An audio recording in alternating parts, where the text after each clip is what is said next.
गुरुर्ब्रह्मा गुरुर्विष्णू गुरुर्देवो महेश्वराय गुरुर्साक्षात् परब्रह्म तस्मै श्री गुरवे नमः। गुरुर्साक्षात् परब्रह्म तस्मै श्री गुरवे नमः। भगवान शंकर, माता पार्वती, भगवान श्री गणेश आणि माता सरस्वती यांना वंदन करून आज आपण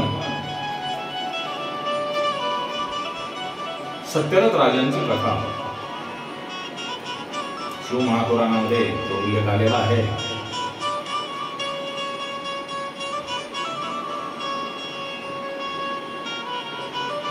त्यांची कथा आजच्या भागामध्ये पाहणार असून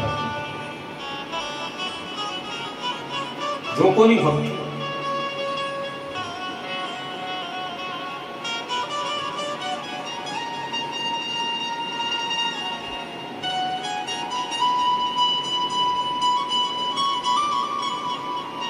सदाशिव ही अक्षरेचारी सदा उच्चारी जायची वैखरी। श्रीलीलामृत ग्रंथामध्ये या ओव्यांचा सार आलेला आहे। सदाशिव ही अक्षरेचारी सदा उच्चारी ज्याची वैखरी, तो परम पावन संसारी होऊनी तारी तरात। सदाशिव सदाशिव सदाशिव एवढे जरी आपण या नामाचा जप केला तो या संसारामध्ये परम पावन माणूस आहे आणि तो त्या नामामुळे इतरांना सुद्धा तारतो।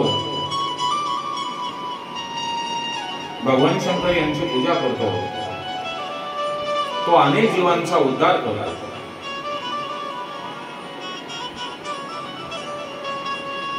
शास्त्रांचे ज्ञान असलेले लोक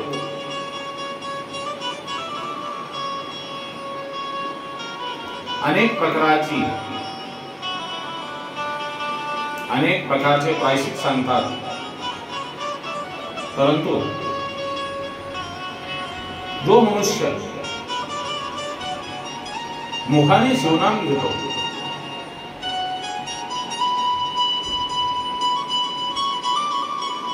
तो शुद्धच असतो।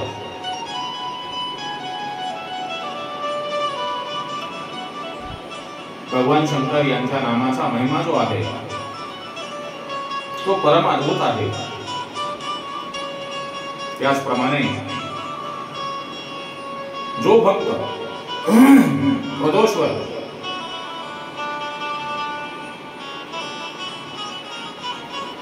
करतो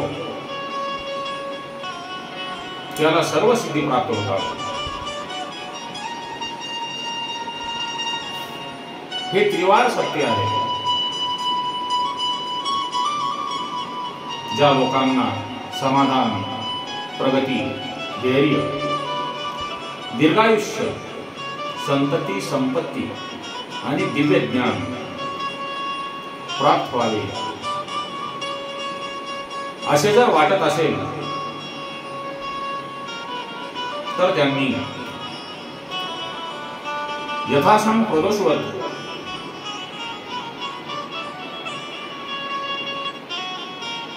यथासंग प्रदोष व्रताचे आचरण करावे। या व्रताचे मनपूर्वक आचरण केल्यास त्या मनुष्यास या जन्मामध्ये त्याची प्रचिती येते, त्यांचा अनुभव येतो। 6 महिन्यात दारिद्र्य, 6 महिन्यामध्ये दारिद्र्य आणि मोठी व्यथा म्हणजे आजार असेल तर यांचं निरसन होतं, ते दुरुस्त होतो आणि प्रदोष व्रत वर्षभर केल्यानंतर त्यास ज्ञान प्राप्त होते।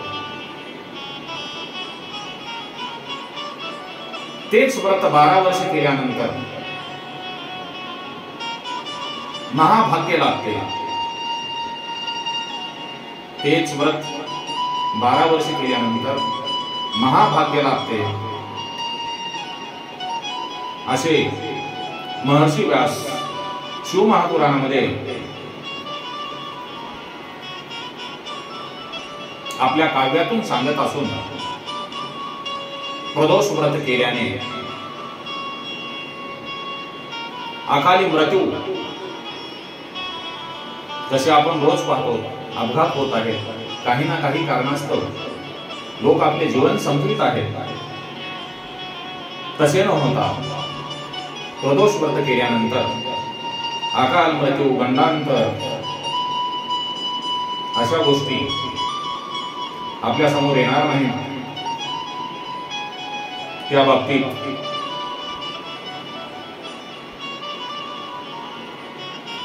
आपण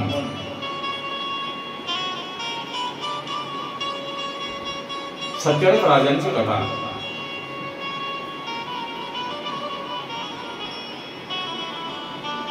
पाहणार आहे। सत्यरथ नावाचा विदर्भ नगरीचा राजा, जो अतिशय शूर, तेजस्वी आणि लोकप्रिय राजा होता, त्यासोबत तो लोकांचे कल्याण करणारा असून परम शिवभक्त होता। पण त्याचे वाढते ऐश्वर्य, यश सहन न झाल्यामुळे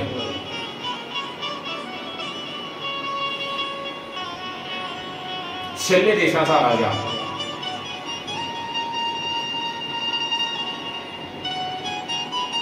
याने इतर राजांच्या राजाशी, इतर देशांच्या राज्याशी हात मिळवणी करून विदर्भ देशावर आक्रमण केले। त्या सत्यरथ राजा युद्धात वीरमरण आल्यानंतर आपल्या पतीच्या मरणाची वार्ता राजाची राणी इंदुमती हिला शोक अंगावर झाल्यानंतर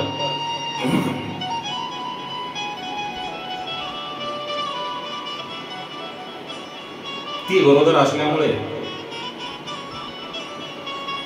आपल्या पोटातील बाळाचे प्राण वाचवण्यासाठी गुप्त मार्गाने राजाबाहेर पडली। अरण्यातून जात असताना तिला प्रसूती वेदना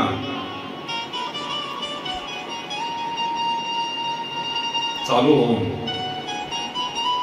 ती अरण्यामध्येच, जंगलामध्ये प्रसूती झाल्यानंतर तिला पुत्ररत्न प्राप्त झाले। तिने बाळाला झाडाखाली ठेवले आणि तिला प्रसूती वेदनेच्या दरम्यान झालेल्या त्रासामुळे तहान लागल्यामुळे कशी तरी रडत रडत एका सरोवराजवळ आलेली आहे। तिने ओंजळीमध्ये पाणी घेताच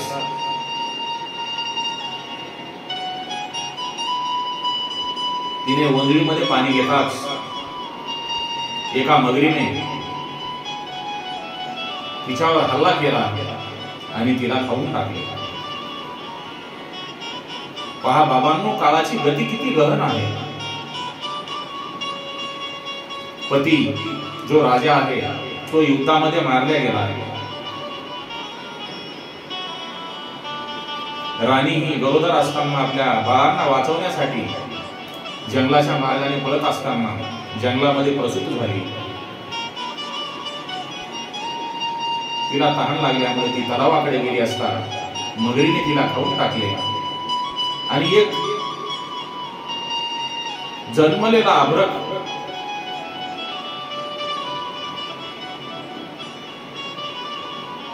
एका झाडाखाली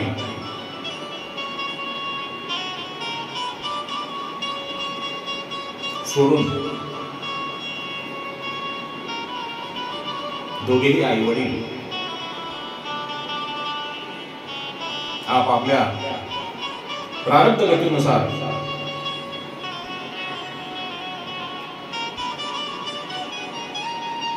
निघून गेलेले आहेत.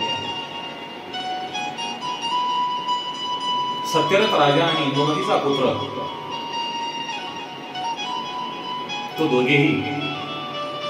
ते दोघेही मरण पावल्यानंतर लहान बालक आहे ते रडत असल्यामुळे उमा नावाची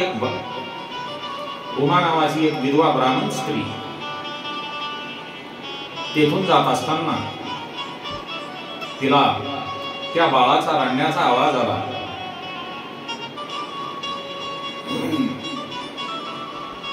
त्या बाळाची नाळही कापलेली नव्हती, कारण जन्मल्याबरोबर त्याची आई राणी इंदुमती ही तिला तहान लागल्यामुळे सरोवरावर पाणी पिण्यासाठी गेली होती.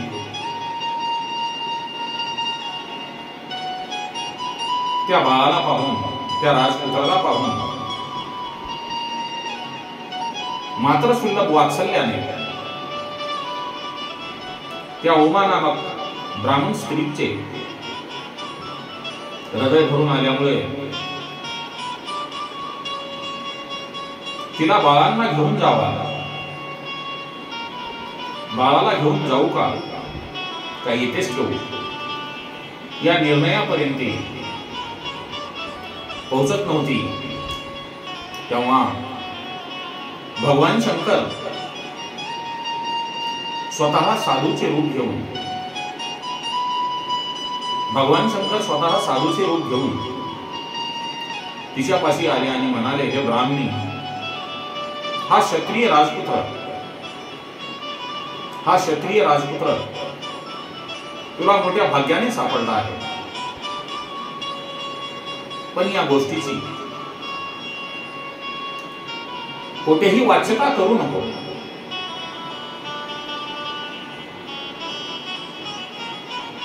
या बाळाला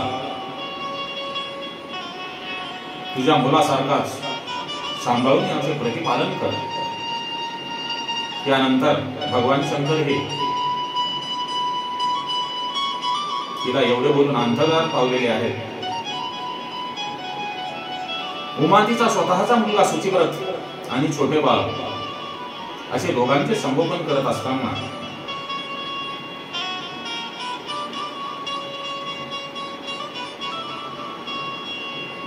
तिने त्या छोट्या बाळाचे नाव धर्मगुप्त ठेवले आणि तिच्या मुलाचे नाव शुचिव्रत होते. एके दिवशी उमा नामक ब्राह्मणी तिचा मुलगा शुचिव्रत आणि राजपुत्र धर्मगुप्त यांना घेऊन शिवालयात गेली असता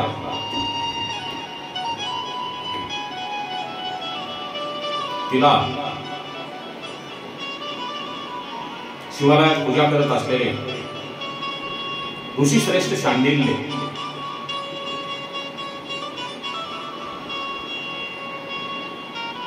हे ब्राह्मणी,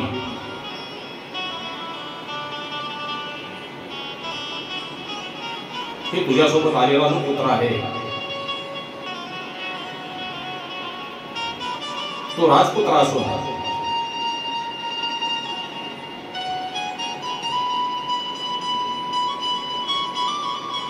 या पुत्राची प्रारब्ध गती फार घन आहे. तेव्हा उमा नामक ब्राह्मणी सांगते, हे देवादिदेव, हे शांडिल्य ऋषी, आपण मला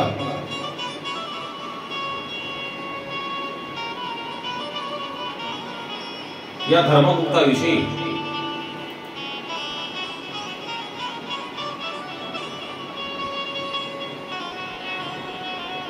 माहिती सांगा. तेव्हा शांडिल्य ऋषी सांगतात, हे ब्राह्मणी, हा मुलगा विदर्भ देशांचा राजा सत्यरथ यांचा पुत्र आहे। हा सत्यरथ पूर्वजन्मीही राजाच होता। त्या जन्मात प्रदोष काळी, मागच्या जन्मामध्ये प्रदोष काळी अर्धवट शिवपूजन ठेवून उठल्यामुळे या जन्मात सत्यरथ राजा अल्पायुषी होऊन शत्रूकडून मारला गेलेला आहे। याच्या मातेने इंदुमतीने पूर्वजन्मी कोणतेही शिवव्रत, शिवांची उपासना, शिवाची भक्ती, शिवांचे नाम संकीर्तन केलेले नाही, म्हणून या जन्मी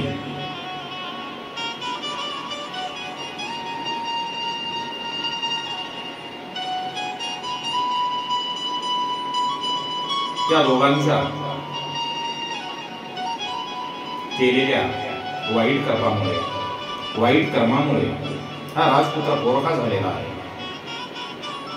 भगवान शंकर म्हणजे देवादिदेव, अत्यंत कृपाळू, मनपूर्वक सेवा भक्ती करणाऱ्यांना कसलीही कमतरता पडत नाही। म्हणून प्रदोष काळी भगवान शंकर यांचे शिवपूजन करावे। शिवपूजन चालले असताना ते अर्धवट टाकून केव्हाही उठू नये। प्रदोष काळी भवानीला प्रतिष्ठित करून कैलासनाथ तिच्या पुढे नृत्य करतो। त्यावेळी सरस्वती देवी ही वीणा वाजवते, इंद्र वेणू वाजवितो, ब्रह्मदेव ताल धरतो, लक्ष्मी सुस्वर गायन करते, तर विष्णू मृदंग वाजवून शिवाच्या नृत्य गीताला साथ देतो। कुबेर हा शंकराचा प्राणप्रिय मित्र हात जोडून समोर उभा राहतो। यक्ष, गंधर्व, किन्नर, शूर आणि असुर विनम्रतेने भगवान शंकर यांच्या समोर उभे असतात। प्रदोष काळचा महिमा असा अगम्य आणि अनाकलनीय आहे, तो वेदशास्त्रांनाही कळत नाही। शांडिल्य ऋषीचे बोलणे ऐकून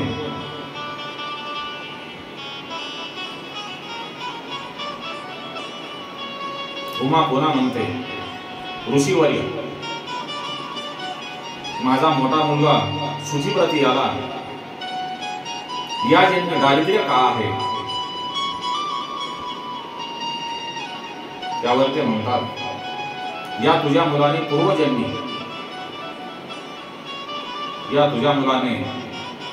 पूर्वजन्मी लोकांकडून दुष्टपणाने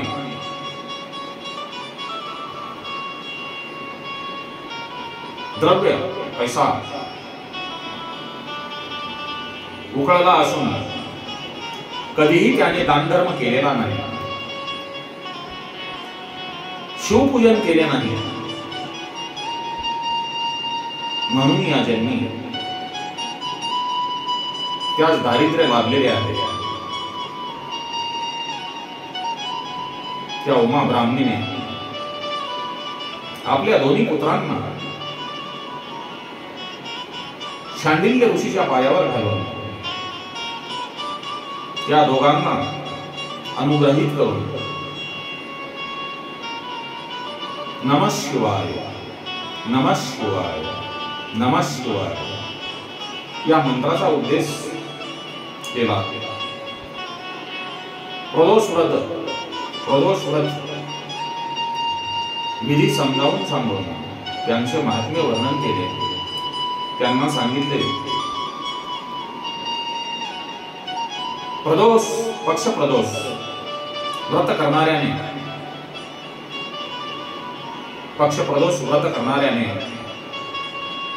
त्रयोदशी निराहार राहावे, सत्कार्य करावे. सूर्यास्तानंतर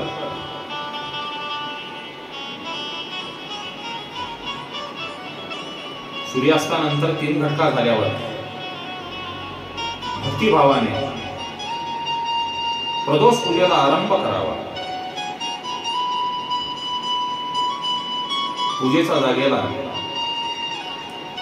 पूजेच्या जागेला केळीचे खांब, ऊस, पताका,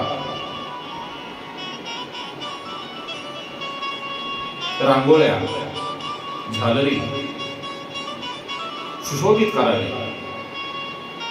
स्वतः शुभ्र वस्त्र नेसावे.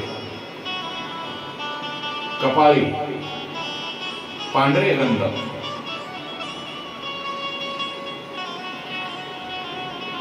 लावून सुगंधी पुष्पे धारण करावे. मग शिवलिंगाची स्थापना करून त्या शिवलिंगाची विधिवत पूजा करावी. प्रथम आचमन व प्राणायामादी प्रारंभिक विधी करावे. मात्रकासह अंतरण्यास व बाहन्यास करावे. एकदम शुद्ध हो. डावीकडे भगवान विष्णू नारायण आणि उजवीकडे अग्निदेवांची पूजा करावी. वीरभद्र, गणपती, अष्टसिद्धी, अष्टभैरव, अष्टदिक्पाल व सत्तावरण पूजा करावी. आधी शंकराचे ध्यान करावे. मग सर्व राजोपचार यथाक्रम अर्पण करून मनोभावे भगवान शंकर यांची पूजा करावी आणि त्यांचे स्तवन करावे. हे गौरीनाथा, हे उमारमना, तुमचा जय जयकार असो. हे भगवान शंकर, तुम्ही एकदम निर्मळ आहात, स्वज्वल आहात, कोटी चंद्राप्रमाणे शीतल आहात, सर्वार्थाने परिपूर्ण व सनातन ब्रह्म आहात. माझा तुम्हाला नमस्कार असो. तुम्ही माझ्यावर कृपादृष्टी ठेवा. ऋषी शांडिल्यांनी मुलाकडून व्रत करून घेण्याची सूचना केली. ऋषींचा उपदेश आणि आशीर्वाद मिळाल्यानंतर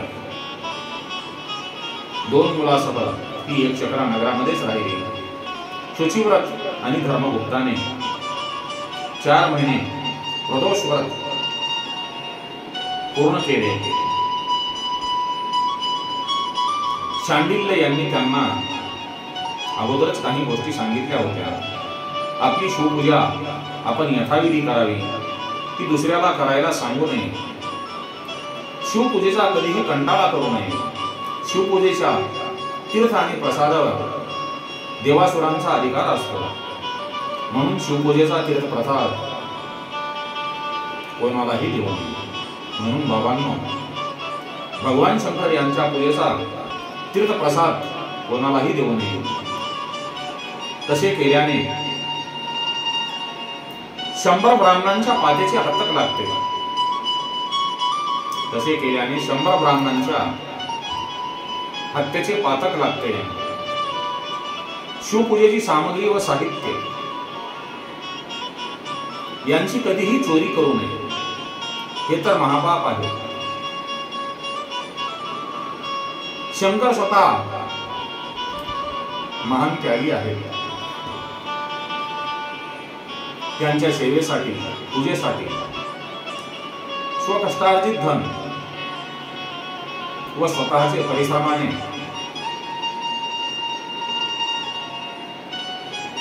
याचाच वापर पूजेमध्ये करावा. या गुरुवचनांचा आदर घेऊन त्याच पद्धतीने दोन्ही मुले भगवान शंकर यांची पूजा करत होती. पुढे काही दिवसांनी ही मुले नदीकाठी खेळत असताना अचानक नदीकाठची दरड कोसळून त्या ढिगाऱ्यात शुचिव्रताला सापडलेला द्रव्यांनी भरलेला एक घट मिळाला. त्या घटामध्ये सोने चांदी असल्यामुळे त्यांच्या दारिद्र्यांचे निरसन झाले. दोन्ही कुमार नित्य नेमाने भगवान शंकर यांची ध्यानधारणा आणि पूजा अर्चा प्रदोष व्रताप्रमाणे नियमाने करत होते. कालांतराने त्या दोघांनी तारुण्यामध्ये प्रवेश केल्यानंतर एके दिवशी अरण्यामध्ये हिंडत असताना त्यांना गंधर्व कन्या दिसल्या. धर्मगुप्ताला जो राजपुत्र होता त्यास अशुमती नावाची गंधर्व कन्या आवडल्यामुळे तो तिच्यावर मोहित झाला. ती अशुमती कन्या ही कोद्रवीन नावाच्या गंधर्व राजाची कन्या होती. तिच्यावर तो राजपुत्र मोहित झाला. तेव्हा गंधर्व राजाने आपली कन्या ही कोणास देऊ असे भगवान शंकर यांना विचारले असता भगवान शंकर सांगतात, पृथ्वीवरील माझा परमभक्त धर्मगुप्ताला तुझी कन्या दे असे सांगितले होते. भगवान शंकर यांचे वचन हे खरे होऊ पाहत आहे असे त्या राजांना वाटून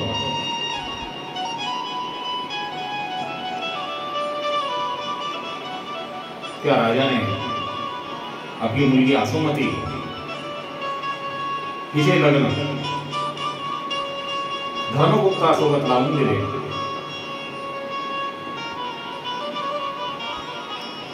लग्नामध्ये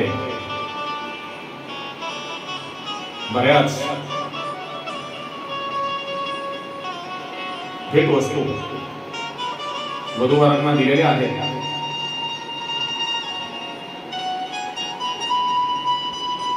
नंतर गंधर्वाची सेना आणि धर्मगुप्ताचे बळ आणि भगवान शंकर यांची असीम कृपा यांच्या जोराच्या बळावर धर्मगुप्तांनी आपल्या वडिलांचे जे राज्य होते ते आपलं पराक्त करून घेतलं आणि आपली पत्नी माता बंधू यांच्यासह पुष्कळ वर्ष आपल्या वडिलांच्या राज्यावर राज्यकारभार केला.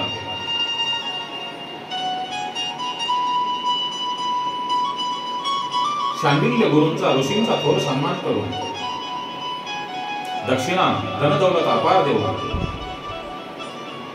आपल्या राज्यामध्ये प्रजाजनांना धर्मगुप्तांनी सुखी केले. कालांतराने आपला पुत्र सुदत्त यांचा राज्याभिषेक करून तो तपश्चर्येसाठी वनामध्ये निघून गेला. वनामध्ये भगवान शंकर यांचे अहोरात्र ध्यान करून त्यांच्या आराधनेने भगवान शंकर हे प्रसन्न होऊन आपले विमान पाठवून धर्मगुप्त यास भगवान शंकर हे शिवलोकी घेऊन गेलेले आहेत.